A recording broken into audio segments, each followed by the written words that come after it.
ইসকনকে বাংলাদেশে নিষিদ্ধ ঘোষণা করা হোক। তাদের সঙ্গে হিন্দুদের সঙ্গে যদি চেক করেন আর কি হাসপাতালে গিয়ে মুসলমান দেবেন, আমি মুসলমান দেবেন, এটা আসলে দেশকে অস্থিতিশীল করার জন্য উস্কে দেওয়া হচ্ছে। ইসকনটা কি? এটা হিন্দু মৌলবাদী সংগঠন। বাংলাদেশে মৌলবাদের কোন স্থান নাই। অনতিবিলম্বে সরকারের দাবি জানাচ্ছি, ইসকনকে বাংলাদেশে নিষিদ্ধ ঘোষণা করা হোক সরকারি ভাবে। মনে রাখতে হবে ইসকনটা কি? আগে ছিল ইসকন হিন্দুদের একটা মৌলবাদী সংগঠন, এখন এটা আওয়ামী ইসকন হয়ে গেছে। ইসকনের ভেতরে থাকে 5 জন 7 জন 10 জন, পিছনে আওয়ামী লীগের লোক ইসকনে যায়।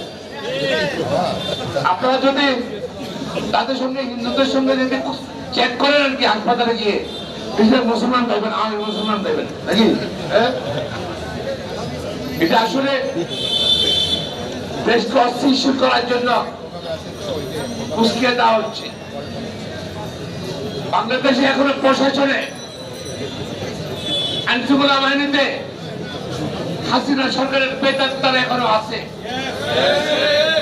অনতিবিলম্বে তাদেরকে প্রশাসন থেকে বের করে দিতে হবে। প্রশাসন থেকে, পুলিশ ডিপার্টমেন্ট থেকে, র্যাব থেকে, সেনাবাহিনী থেকে, ওই আওয়ামী সরকারের শেখাতে সরকারের তারা পদ করত, তাদেরকে বের করলে বাংলাদেশে অস্থিতিশীল পরিস্থিতি থাকবে।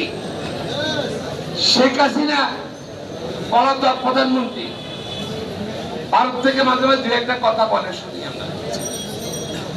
দেখেন আজ পর্যন্ত সে কোনো কথা বলে নেই, কত 24 ঘন্টা প্রায় 1-4 দিন চলে গেল।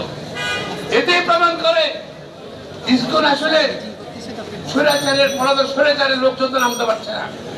জনগণ তাকে ভিক্ষা দিচ্ছে, জনসমর্থনে করে স্বৈরাচার আওয়ামী লীগ আপনার দেওয়ালি হয়ে গেছে। এখন তারা ইসকনের উপর নির্ভর করছে বাংলার রাজনীতি আবার আনার জন্য। আসলে রাজনীতি না, দেশকে অস্থির করতে আসছে। যাকে গ্রেপ্তার করা হয়েছে সে আসলে মৌলবাদী একটা নেতা, বাংলাদেশ রাষ্ট্রে বিশ্বাস করে না, সার্বভৌমত্বে বিশ্বাস করে না, এবং রাষ্ট্রদ্রোহিতার জন্য তার মামলা হয়েছে।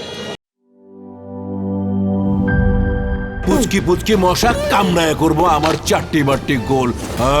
মশা মার। অক্টাগার্ড মশার কয়েল জম, এর ডাবল অ্যাকশন ফর্মুলা 2 মিনিটে মশা দূর করে আপনাকে দেয় 12 ঘন্টার সুরক্ষা। পড়ছে জব, মশার খেল খতম।